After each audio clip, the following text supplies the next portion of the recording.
Na Academia de Pregadores, você pode fazer o curso básico em teologia, o curso médio em teologia e também o bacharel livre em teologia. São cursos completos que vão te levar a um novo nível de entendimento da palavra de Deus. Venha estudar conosco, venha crescer na graça e no conhecimento.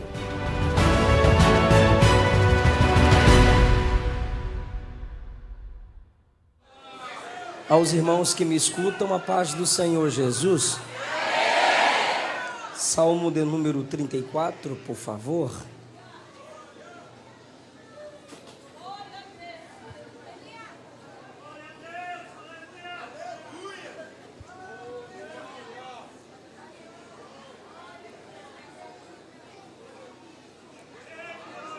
Salmo 34.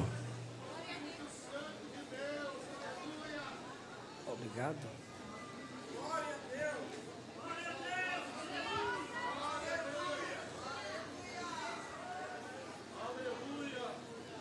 Salmo 34.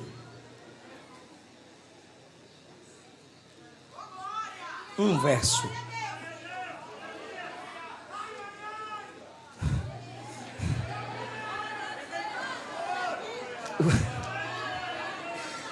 O verso 8, por favor.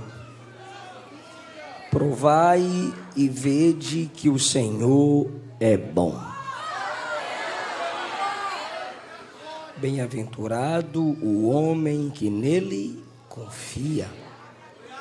Salmo 118, por favor.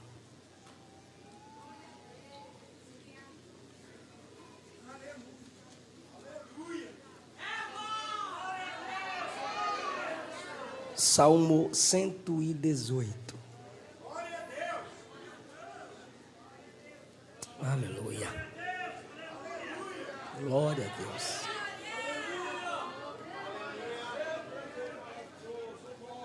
Quatro versos, 1 a 4.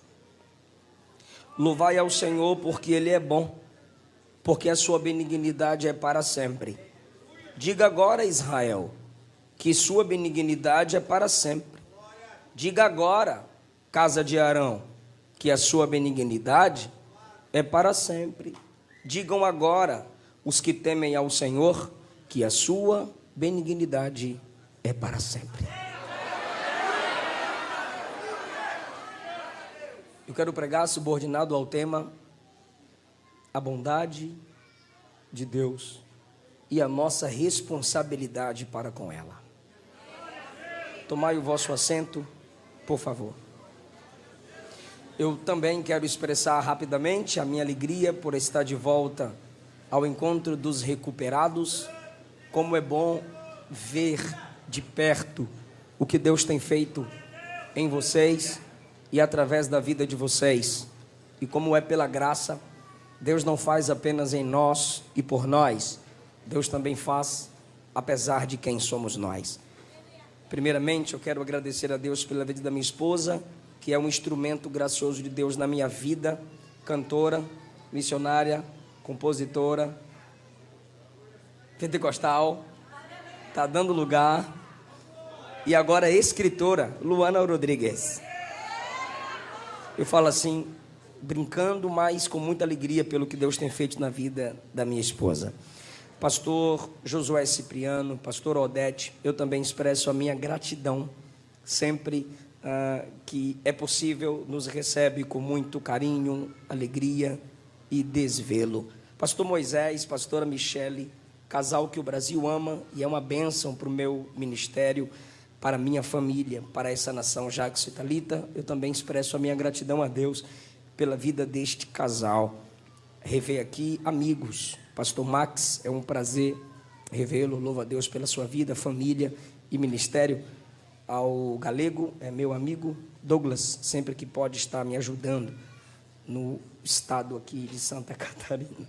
A Neide, daqui a pouco ela volta, que ela é crente. Ela não é doida de ficar no lado de fora na hora da palavra. A irmã Neide, eu tenho essa liberdade com a Neide, tá? É muito tempo de amizade. Jesus a abençoe. Mateus e Maria. Que lindo, que Jesus os abençoe. cada vez mais. Tem um livro meu disponível, Princípios da Liderança de...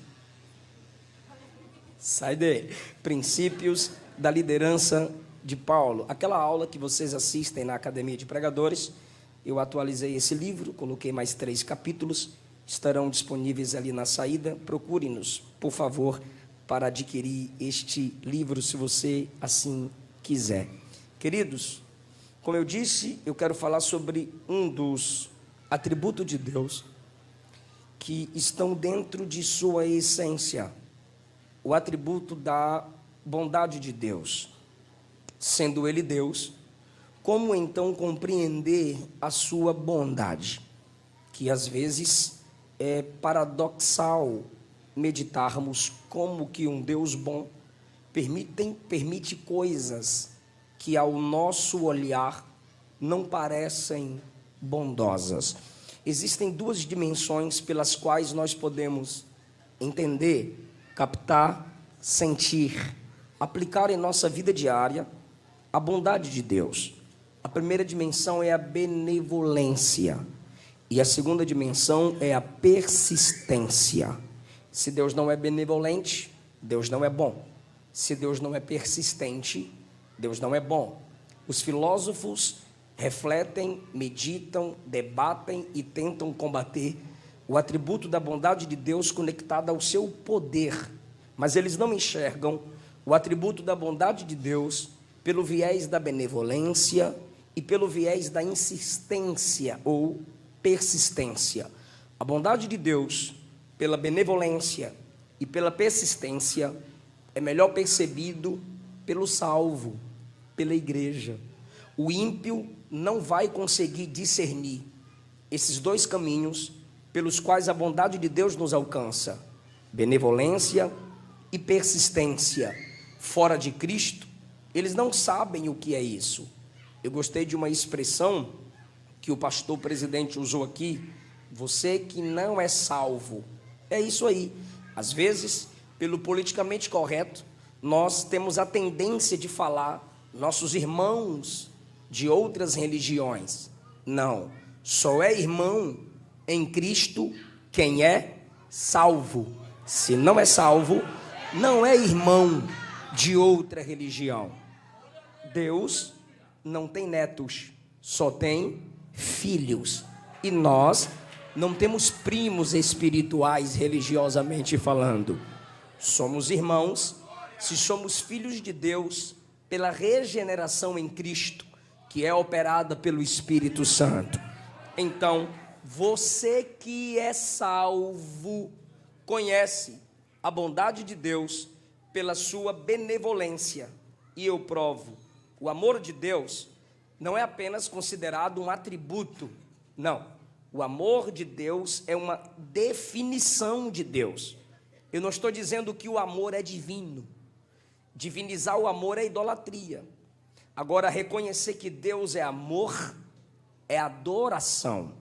E o que é a benevolência? É Deus simplesmente não buscando seu próprio bem, mas o nosso bem pela sua bondade.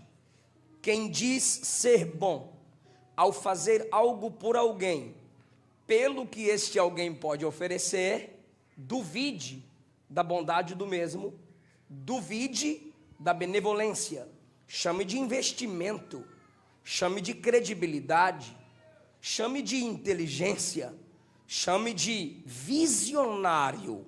Bondade está na benevolência. É Deus sentindo prazer santo na felicidade santa do seu povo. Os deuses eram indiferentes, malévolos, imprevisíveis. Se você já assistiu filmes épicos, você sabe do que eu estou falando. São imprevisíveis, indiferentes. Mas o nosso Deus é bom, poderoso, mas é bom, soberano, mas é bom. Se ele fosse apenas poderoso, nós iríamos simplesmente adorá-lo. Mas porque ele é bom, nós podemos em oração e adoração nos aproximarmos desse Deus. É porque ele é benevolente. Sendo ele benevolente, ele permite, sendo forte, que o fraco se encontre com ele. Ele, sendo grande, permite que os pequenos se encontrem com ele. Sendo ele santo, o único atributo divino que é elevado a 3. Santo, santo, santo, chama, escolhe, salva, ama, se aproxima, abraça pecadores. Ele é benevolente. A benevolência divina é Deus buscando o bem de outro e não seu próprio bem. Benevolência divina é Deus nos surpreendendo com benefícios imerecidos. Até porque o que temos nós para devolver a Ele a sua altura?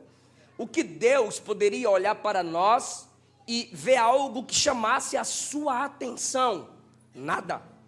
Nada vezes nada. Apesar dos coaches e das músicas antropocêntricas te falarem, olhe para dentro de você e veja o seu valor, Jeremias disse não.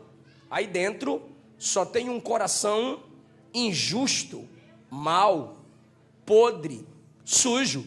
Jesus disse que o que te contamina vem aí de dentro, sabia?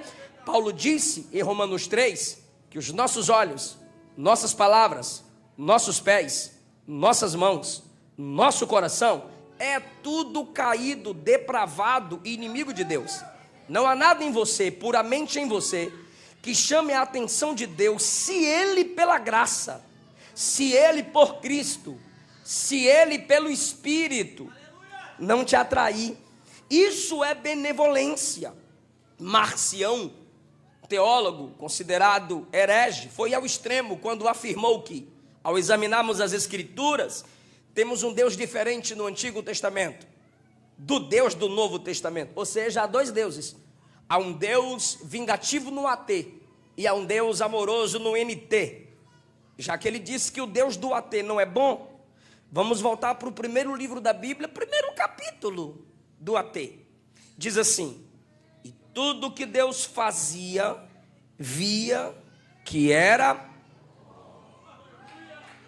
Deve ser academia de pregadores, né? Moisés, resumidamente falando, diz que tudo que Deus fazia, ele via e dava um atestado. Quem estuda tem ontologia ou teologia, sabe que aquilo que Deus faz deve ser o reflexo da sua natureza. Deus é poderoso? Onipotente? Mas não faz nada contrário à sua natureza. Se Ele é todo poderoso, por que Ele não faz tudo? Porque nem tudo coaduna, combina com a sua santidade. Se Ele é todo poderoso, por que Ele não faz tudo? Porque nem tudo que a gente deseja combina com o seu amor, com a sua justiça. Então, Ele só faz aquilo que reflete a sua natureza. Se o que Ele fez é chamado de bom, então Deus é... Êxodo capítulo 34, versículo 6, Moisés disse que Deus é misericordioso, compassivo, demora em se irar. Vigia, não é que ele não se ira, só demora. Em se irar, é cheio de bondade e fidelidade. E no Novo Testamento? No Novo Testamento, olha que interessante, por favor, preste atenção nesse paradoxo, não tem nada de contradição. Preste atenção, por favor, é paradoxo. Quando Paulo atribui a nossa salvação ao Deus Pai, por que no Novo Testamento ele atribui o projeto da salvação ao Deus Pai? E quando ele apresenta o nosso Salvador, Jesus Cristo, ele chama de Senhor.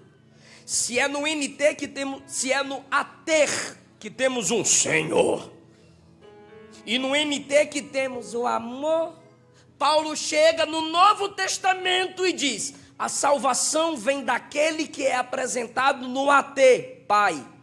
E daquele que no NT é amor, ele é Senhor. Olha como Paulo equilibra. Aquele que para muitos é só um Senhor vingativo, que é apresentado no Antigo Testamento, ele é Pai. E aqueles que para todo mundo é só amor, Paulo diz, ele é Senhor. Por quê? Porque a Bíblia, num completo, equilibra a apresentação do nosso Deus. Ele é bom em si, Ele é bom na vida, na pregação, no evangelho de Cristo Jesus. Olha o que Moisés disse em Deuteronômio, capítulo 7, versículo 7, a Israel, benevolência. Moisés falou a Israel: o Senhor não dedicou amor a vocês, tirando vocês do Egito, porque vocês eram a maior nação da terra. Pelo contrário, vocês eram a menor de todas as nações. Deus fez isso porque amou vocês. Olha a benevolência de Deus. Olhando para Israel, você não a escolheria, porque era a menor de todas as nações. Deuteronômio 7:7. Mas daquela nação, a menor de todas elas, dali veio o que nós temos como base para o culto. Temos leis que temos como base princípios morais e espirituais. Daquela pequena nação veio as escrituras sagradas e o Salvador do mundo. O que tinha Israel para devolver a Deus, sem que Deus neles trabalhasse. Isso é benevolência. Romanos capítulo 5, versículo 8, Paulo diz: Deus prova seu grande amor. Deus Pai prova seu grande amor ao enviar Cristo para morrer por nós, quando ainda éramos pecadores. Benevolência. O que um pecador tem para devolver aquele que é tão santo. Primeira epístola de João, capítulo 4, ele disse assim, e a gente encerra o primeiro ponto: nisto está o amor, não em que nós tenhamos amado a Deus, mas que Ele nos amou a nós.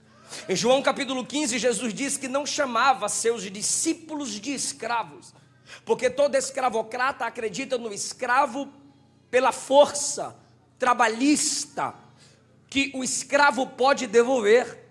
Mas Jesus disse: eu amo vocês como meus amigos. Reciprocidade, sendo Ele o soberano, conforme a Bíblia apresenta, tudo isso só pode ser entendido e experimentado através da benevolência. Segundo ponto pelo qual, ou segundo canal pelo qual podemos compreender e receber o amor de Deus, é a persistência.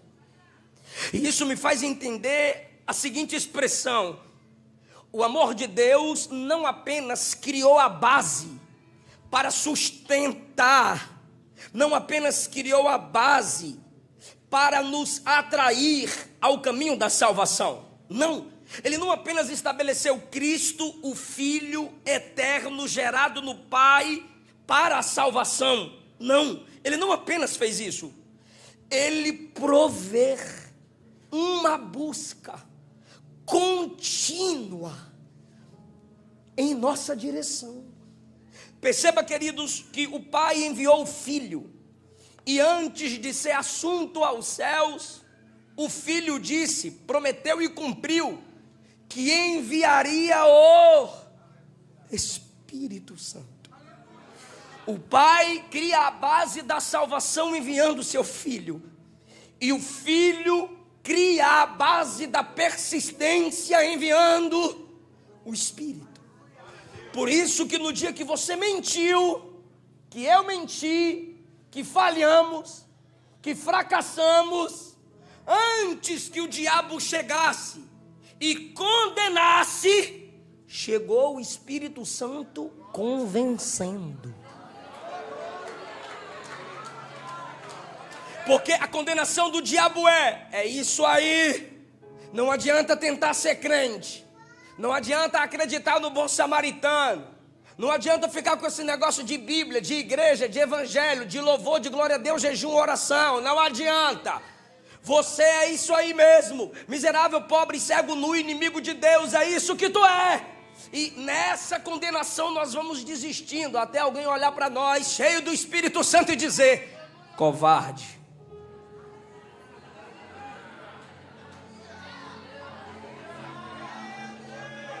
Enquanto o diabo condena, a gente se encontra como Paulo em Romanos 7. Eu sou miserável.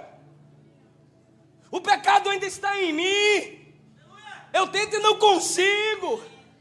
Não adianta insistir, é mais forte do que eu. Não adianta forçar a barra, é Romanos 7. Miserável homem que sou, que me livrará dessa natureza, que eu já sepultei no batismo, como disse Billy Graham, mas fica ressuscitando diariamente. O que eu faço? O que eu faço? E o diabo acusa isso aí, não adianta. O diabo condena isso aí, mas vem o Espírito em Romanos 8. E o crente se levanta e diz: nenhuma condenação há para os que estão em Cristo Jesus, que não vivem segundo a carne. Por que não há mais condenação diabólica? Por que não há mais condenação da lei mosaica? Porque tem o Espírito para convencer. Se eu não me submeto à condenação do diabo, como é que eu me submeto ao convencimento do Espírito? Você não se submete. Ele te convence. Ele te submete. Ele se apresenta a você com a voz da palavra, com a pregação, com a ministração da igreja e diz assim: ó, você está acima disso na cruz. Você não foi chamada para isso, você não foi chamado para essa condição. Deus fez o homem para a glória dele. O pecado entrou no caminho, mas em Cristo você vem, em Cristo você retorna, em Cristo você é devolvido ao projeto original. Ah, se não fosse o Espírito convencendo de que ainda há esperança. O que é isso? Persistência. Tu disse que ia desviar, desistir, abrir mão de tudo. Aí a criança chega e fala uma palavra de edificação, exortação, consolação. Um bêbado olha para você: isso aqui não é lugar para tu, não. Estava pregando na África e a gente conversando sobre perfil ministerial. E tem o perfil negativo desses falsos pregadores que vivem na prática do pecado e assumem a tribuna como se nada tivesse acontecendo. E o pastor citou um dos obreiros que ele conheceu, até liderou. E este homem caiu, fracassou. Sua esposa disse que o perdoaria e que valeria a pena lutar pela família. Ele disse que não conseguiria. Abriu mão do ministério, se afastou da igreja. E 3, 4 meses fora de casa, contratou uma prostituta, marcou o local. E enquanto ele simplesmente está naquela cama, aguardando aquela mulher,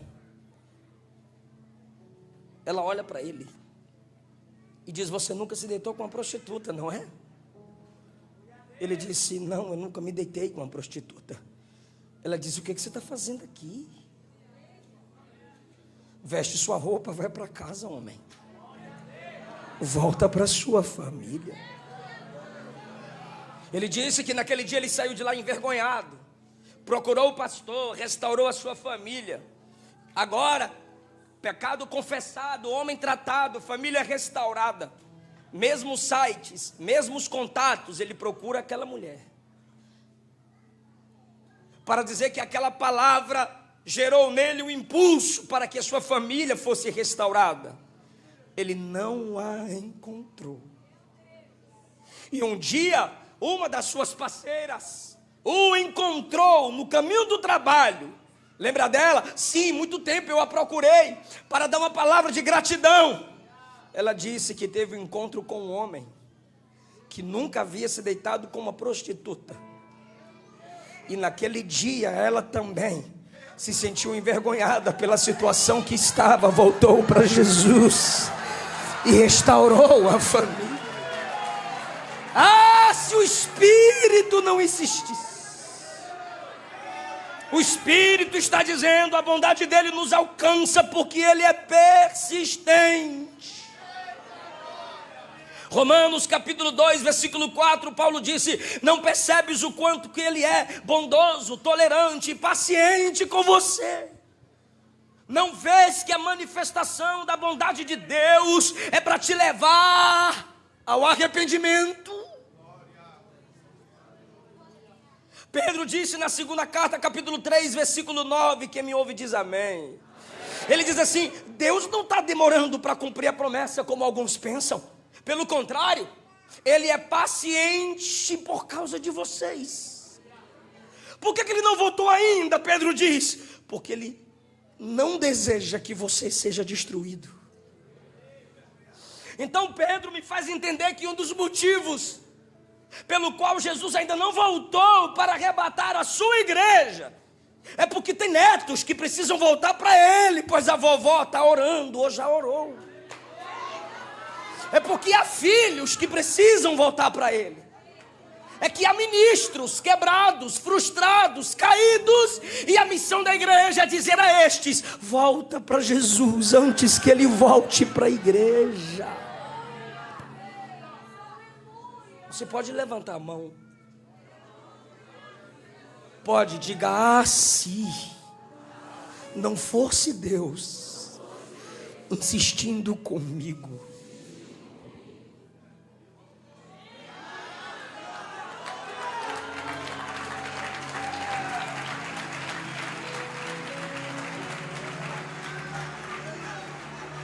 Cristo está retendo o juízo de Deus sobre essa geração. Imoral, desrespeitosa, rebelde. E Cristo retém o juízo do Pai, porque Ele é insistente.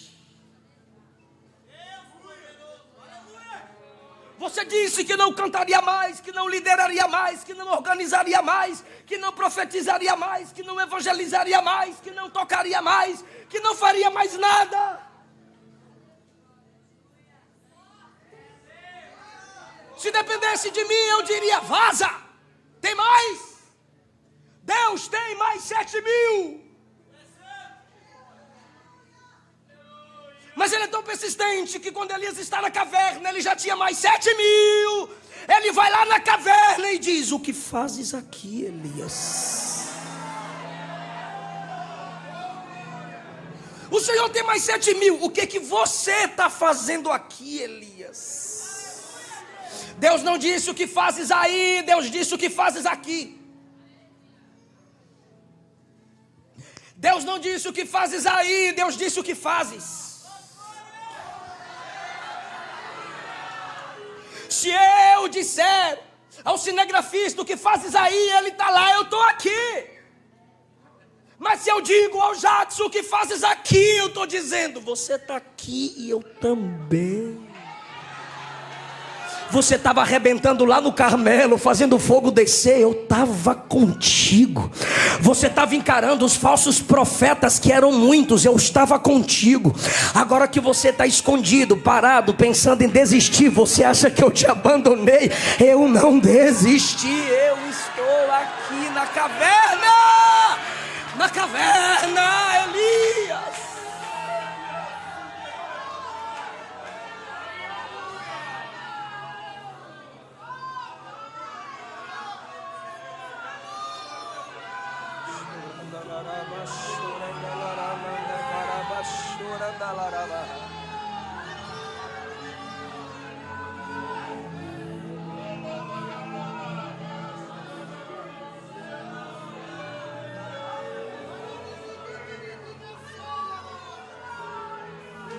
Jesus ressuscitou e João 20 foi em busca dos discípulos. E quando ele apareceu entre os discípulos, ele disse: Pai, seja convosco. Amém. Assim como o Pai me enviou, eu vos envio. Amém. Recebei o Espírito Santo.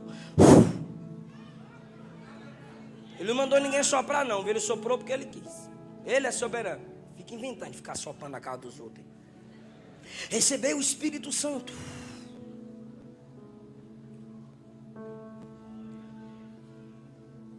Cadê Tomé? Cadê Tomé? Tomé não estava no culto. E Tomé perdeu o culto. Olha o que Tomé perde. Jesus aparece do nada, Jesus ministra a paz, Jesus envia como o Pai o enviou, e ainda sopra o Espírito, gerando regeneração. Tomé perdeu. Acabou o culto. Olha a insistência da igreja. Os discípulos foram atrás de Tomé. Jesus está vivo. Vivo? Sim. Ele apareceu no nosso meio do nada, assim, ó. Pai seja convosco. Acredita? Não.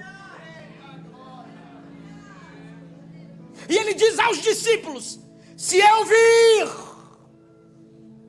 as marcas aqui eu creio. Mas se eu não vir, eu não creio. Vou perguntar para quem está ligado. Tomé falou isso para quem? Para os discípulos. João 20. 7 dias depois, estando os discípulos reunidos e estando com eles Tomé, apareceu Jesus. Primeira coisa que ele diz, só para você entender atrás de quem ele foi 7 dias depois. Primeira coisa que ele diz: Pai seja convosco. Diga amém. Amém. E a segunda coisa que ele faz é: Tomé, toca aqui.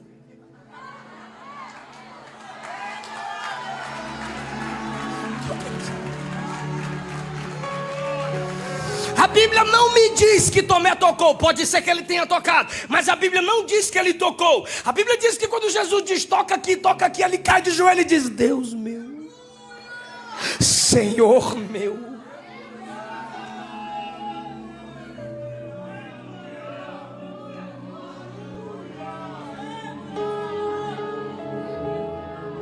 Ele foi no culto que Tomé não estava. E depois ele foi no culto que Tomé estava. E o que Tomé falou só para os discípulos, não precisava falar para ele. Ele sabe. E Pedro? Mateus 26, Senhor, todos podem te negar. Pedrão não nega. Antes que o galo cante, tu vai me negar 3. E Jesus está sendo interrogado. E alguém diz assim: tu andavas com Jesus? Ele: eu? Não. Aí na segunda vez vem uma moça: você andava com ele sim. Ele disse: eu nunca vi aquele homem. Sabe o que a menina fez? A menina foi atrás de outra pessoa e disse: é ele ou não é? Aí ele nega pela terceira vez: que Deus me mate se eu conheço aquele homem. A Bíblia diz que ele praguejou. Quando ele nega pela terceira vez, Jesus se retira do local da interrogação e foca nos olhos de Pedro, inchado, sangrando, empurrado, mas ele para e olha para Pedro.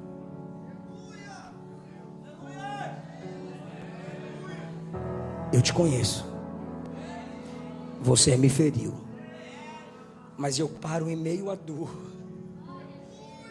para olhar para você. Com aquele olhar, Pedro chorou amargamente a noite inteira. E em João 21, ele olhou para os discípulos e disse: vou pescar. Estava todo mundo triste, e todos os tristes disseram: nós também vamos com você. E os discípulos foram pescar com Pedro. João 21, e enquanto eles estão lançando a rede, aparece alguém na areia da praia. Se fosse eu, Eliseu Rodrigues, pelo que sou hoje, eu diria, eu ia atrás, eu ia. Quem me conhece sabe que eu vou atrás. Mas eu diria: covardes, filhos de uma mãe, me deixaram fugitivos. O Moisés também falaria. Mas quem apareceu foi Jesus e disse assim: filhos,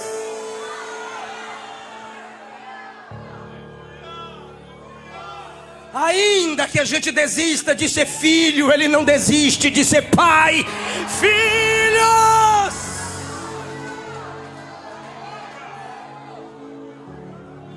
tendes o que comer? Do barco eles respondem. Uma hora dessa o cabra pedindo comida: tem não? E lança a rede, não pega nada. Lança a rede, não pega nada. E Jesus de longe diz: lança no lado direito. Quando lançou a rede no lado direito, pesou 153 grandes peixes e a rede não se rompeu. Por favor, fica comigo. Um deles só podia ser João. fez uma comparação. Espera aí. Pesca frustrada. Barco. Eu, Tiago e Pedro. E alguém chega dando uma direção? Só pode ser.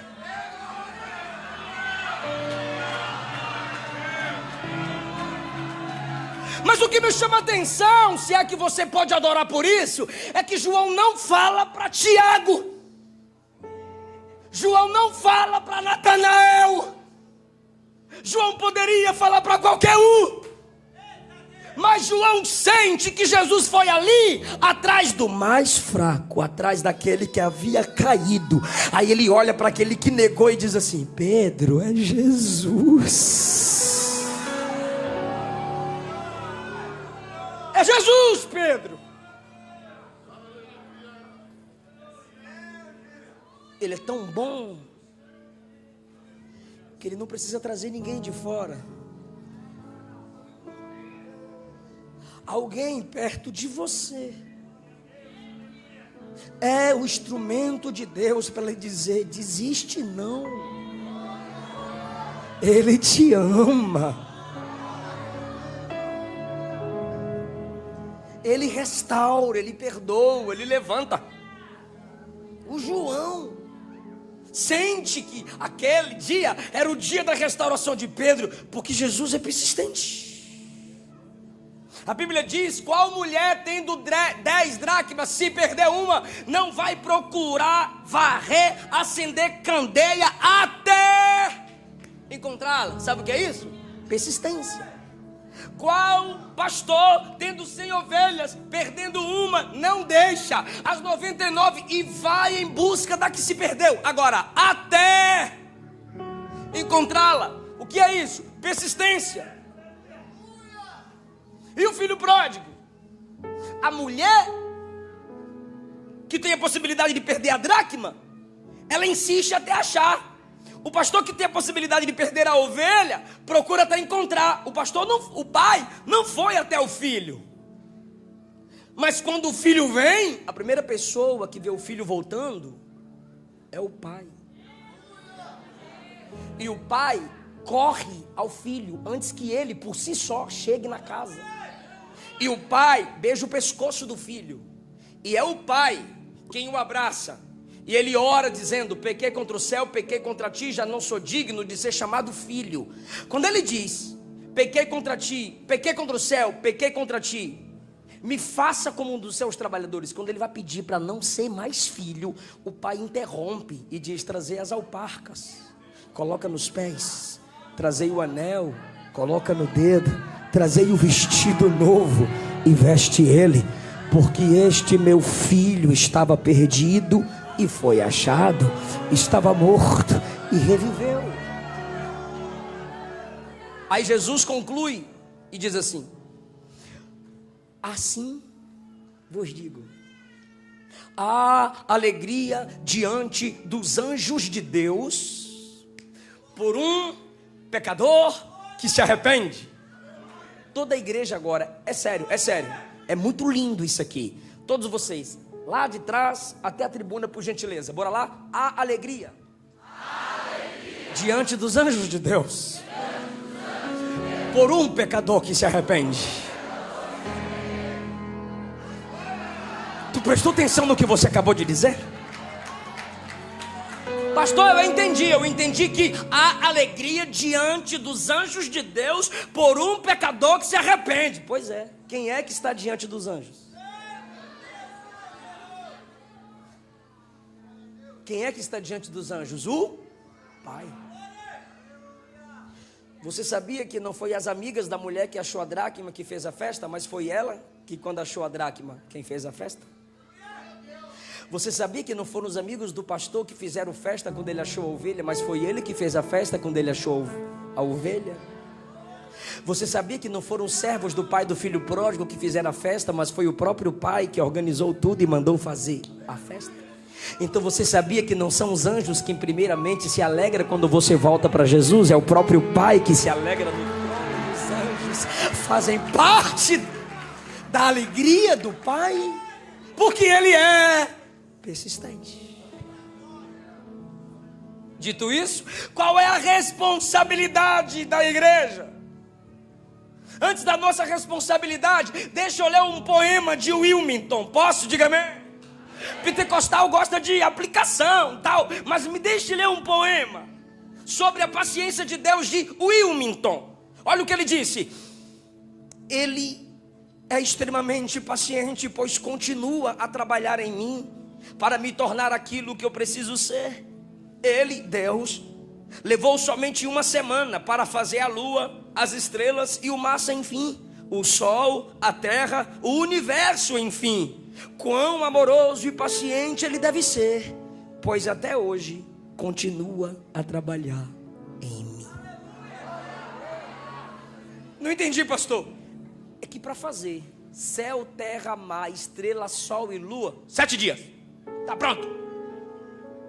Mas para trabalhar em nós, aquele que em vós começou a boa obra, há de aperfeiçoá-la até aquele dia. Porque a conversão de um pecador se dá no momento, mas a santificação é um processo para toda a vida. A santificação de Deus em mim é o sinal da sua persistência. 4 coisas eu tenho para lhe dizer. Quando nós mesmos estivermos conscientes de que não somos bons, devemos dar louvores a Deus, porque só Ele é bom. Se os outros parecem bons, Deus não parece bom, Ele é bom. E se os outros são bons até certo ponto, Deus é imensamente bom. E quando os outros se comportam de modo perverso conosco, isso mostra ainda mais que só o nosso Deus é bom.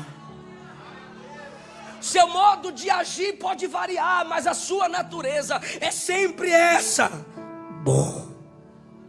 Pastor, e o que eu tenho a ver com isso? Bora para o texto e a gente encerra. Salmo 34:8. Provai e vede que o Senhor é bom. O que é provar? O que é ver? São sedes de sentidos, são canais de sentidos. Ei, isso aqui é mais para pentecostal mesmo, desculpe. Sentidos ajudam entendimento. Vocês sabem que não é pelo mais refinado discurso que você conhece o sabor do mel. Não é alguém explicando com slides que você entende o sabor do mel. Mas é quando você experimenta, provai e vede que o Senhor... Me estressa não, que o Senhor é bom. Provai e vede. Nos olhos, visão, iluminação. Antes do ver, tem que provar.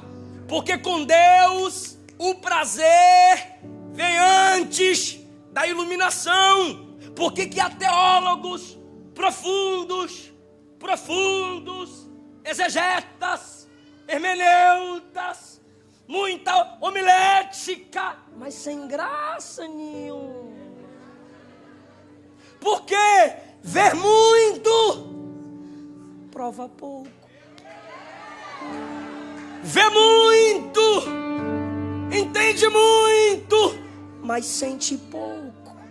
Eles querem o contrário: primeiro entender, primeiro ver. Mas a igreja de Cristo primeiro prova, primeiro sente, primeiro experimenta, e depois ela vê. Provar e vede que o Senhor é bom, porque o prazer vem antes da iluminação. Existem coisas, principalmente no reino de Deus, que primeiro devem ser experimentadas. amadas, e depois serão entendidas. Se você não ama a Bíblia, não invente de estudar teologia. Se você não ama o agir do Espírito Santo, não venha querer me dar aula de paracletologia nem pneumatologia. Se você não ama falar com Deus, não venha me ensinar nada de vida, teoria e devoção. Ame, sinta, chore, sorria, cante, arrepia, se alegra, provai. Sinta que Ele é bom. Ah, irmão, faz igual Filipe e Natanael. Olha, achamos o Messias, achamos o Salvador. Por acaso pode vir alguma coisa boa de Nazaré? Filipe olha e diz: eu não vou discutir geografia bíblica com você, rapaz. Vem e vê. Vem. Ao invés da gente ficar te explicando por que a gente arrepia, por que a gente dá glória, por que a gente dá oferta, por que a gente levanta a mão, faz o seguinte: vem. Tenta dar glória a Deus como a gente dá, tenta adorar a Deus como a gente adora. Provai e vede que o Senhor é bom.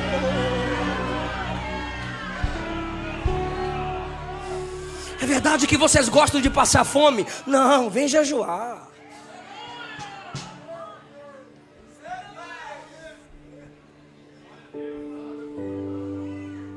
Provai e vede. Toda a igreja, 1, 2, 3. Provai e vede. Provai, abre a boca. É eu agora, hoje. Provai, abre a boca. E vede, abre os olhos.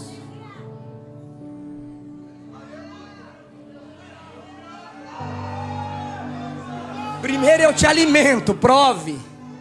E depois eu me apresento. Veja que eu sou bom.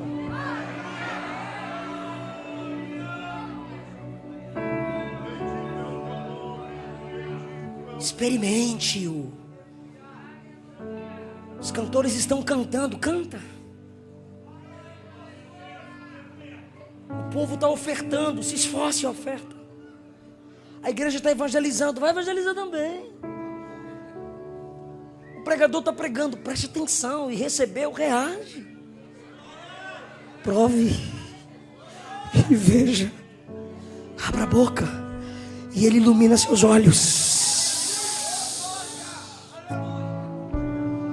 Provai e vede. Estou com sede. E eu estou vendo a água. A distância eu posso. Para de graça. A distância eu posso. Mas para provar, eu tenho que chegar perto.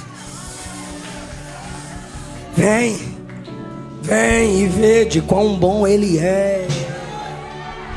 Vem e vede as maravilhas da sua salvação. Vem e vede coisas tremendas e desolações Ele faz na terra. Vem ver como Ele é grande. Vem ver. Filme a igreja, por favor. Faça o convite, igreja. Levante a mão e diga: venha ver quão bom Ele é.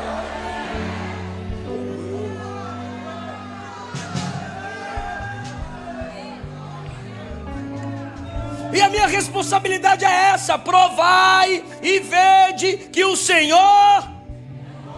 Salmo 118. Último texto que lemos.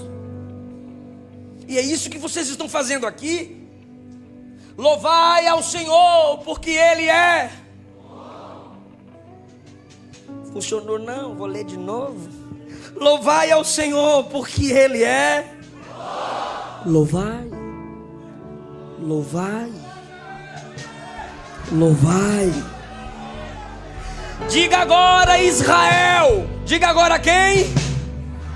O salmista está dizendo: lembra, Israel, que Ele arrancou vocês do Egito. Louve. Lembra, Israel, que Ele abriu o mar vermelho. Ele é bom. Louve. Lembra, Israel, que na sede Ele proveu.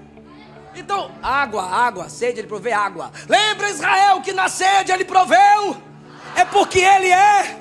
Louva, Israel, que na fome Ele proveu Então louve porque Ele é.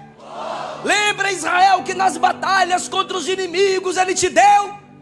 Então louve, porque não foi pela sua capacidade, tudo isso é porque Ele é. Louva Israel, louva Israel. Verso 2: diga a casa de Arão, quem? Louva a casa de Arão, louva a casa sacerdotal, louva a casa dos levitas. Louvar por quê? Porque a gente é sacerdote? Não, porque Ele é bom. Se Ele não fosse bom, não seriam sacerdotes. Por que, salmista? Os 2 sacerdotes que ofereceram fogo estranho é da casa de Arão. Ele matou 2, mas a família está de pé. Louva a casa de Arão. Louva a casa de Arão e fala que Ele é bom, porque foi Arão, o pai dessa casa, que fez o bezerro de ouro.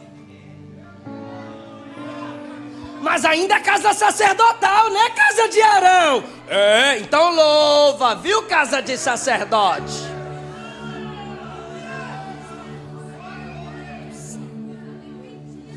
Louva a casa de pastor, louva a casa de presbítero, louva a casa de missionário. Quantos erros sua família já cometeu, quantos pecados já foram cometidos aí, quantas transgressões já foram realizadas aí. E o sacerdócio real, que é a igreja, canta a casa de sacerdócio.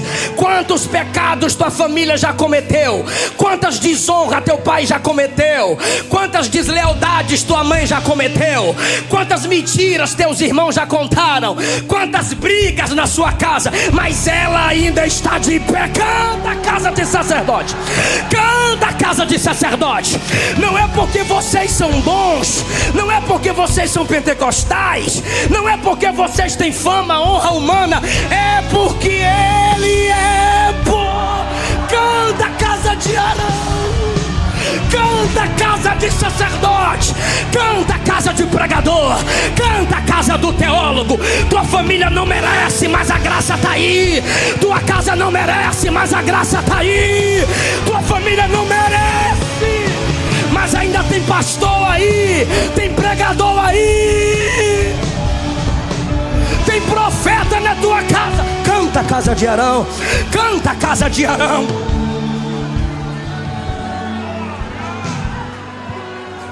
Mas sempre tem net crente aí nos comentários: nada a ver, eu não sou de Israel, nada a ver, eu não sou da casa de Arão. Então leia o verso 4: digam agora os que temem ao Senhor, diga agora os que temem ao Senhor, que Ele é, que Ele é, e a sua benignidade dura.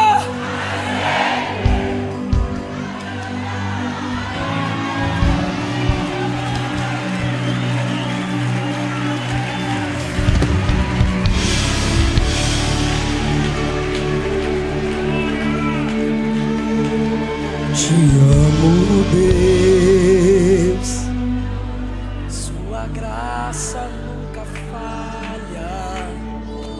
Todos os dias eu estou em tuas mãos, me levando até me deitar. Eu cantarei da bondade. És fiel em todo tempo, és fiel em todo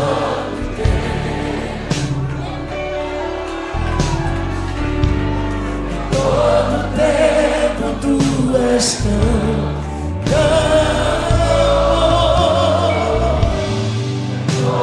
fôlego que eu cantarei da bondade. Sua doce voz, sua doce voz, que Ele guia meu fogo na escuridão. É porque Ele é bom. Tua presença me conforta. Eu sei que és meu Pai. sei que és meu Pai. E amigo é. E amigo é. Vivo na bondade de Deus. Toda a igreja és fiel. És fiel em todo tempo. Em todo tempo. Em todo tempo tu és tão bom. Todo fôlego que tem, Eu cantarei. cantarei a bondade de Deus. Só a igreja és fiel.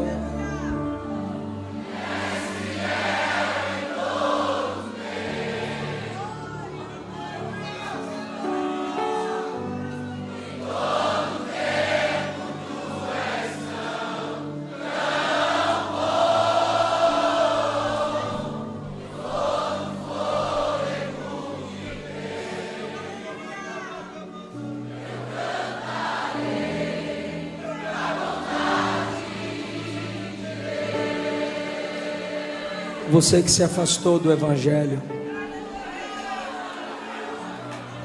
quão benevolente e paciente Deus tem sido contigo. Volta para Jesus agora.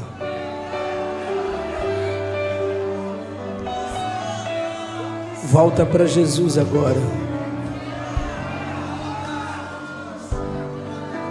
Sai do seu lugar, você que quer voltar para Jesus agora.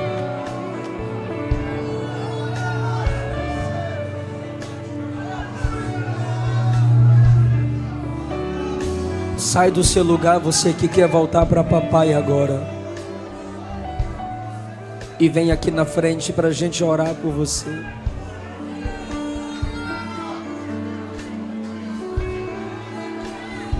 Ou você que nunca entregou sua vida para Jesus, mas hoje você está com vontade de ser crente.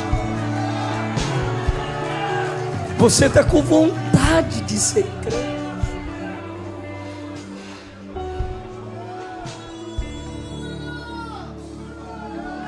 A bondade me seguirá, Senhor. Tua bondade me seguirá, Senhor. Eu estou esperando você vir, Tua bondade porque o Espírito Santo está nessa casa. me seguirá. Se hoje ouvirdes a voz do Senhor teu Deus, não endureça o seu coração. Você que está na live, se o Espírito está te atraindo, confessa aí, digita aí: eu quero entregar minha vida para Jesus. Digita aí: eu quero entregar minha vida. E a igreja vai orar por você.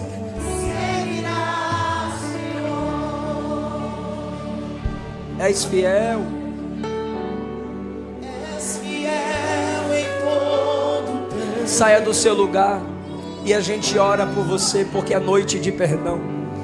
Todo tempo tu és tão bom.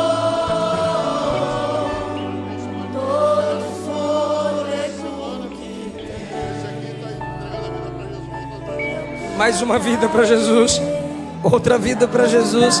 Outra vida para Jesus. Quem pode dar glória a Deus por isso? És fiel em todo tempo. Que coisa linda, meu Deus. Todo tempo. Deixai vir a mim os pequeninos, porque a eles pertence o reino de Deus. Todo fôlego. Aleluia. Eu cantarei. Vem para papai. Se o Espírito toca. Tem uma criança aqui entregando a vida dela para Jesus. Quando eu estava prestes a completar 5 anos de idade, os meus pais rasgaram, no bom sentido, abriram, escancararam o Evangelho para mim, numa linguagem na qual eu pude entender que eu era criança porém com a natureza pecadora, e já precisava de um Salvador.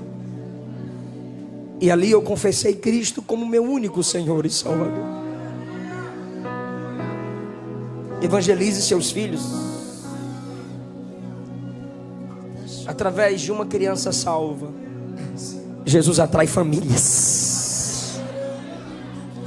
Eu conheço projetos missionários no interior da África, que missionários brasileiros vão para lá cuidar de crianças, cuidam de crianças e alcançam as famílias.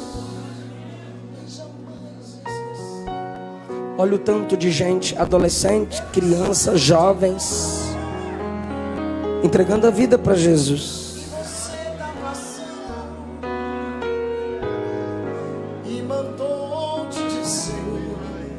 Tem mais vidas aí. Se hoje ouvirdes a voz do Senhor teu Deus, não endureçais o vosso coração. Eu quero orar por você.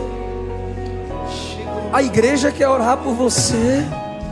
Lembrar de todos os livramentos que você já passou. Nem era pra você estar aqui, mas Deus falou assim: Isso. esse aí vou levantar. Tem crianças dizendo: eu quero Jesus como meu Senhor e meu Salvador. Eu preciso de um Salvador. Eu preciso de um Salvador.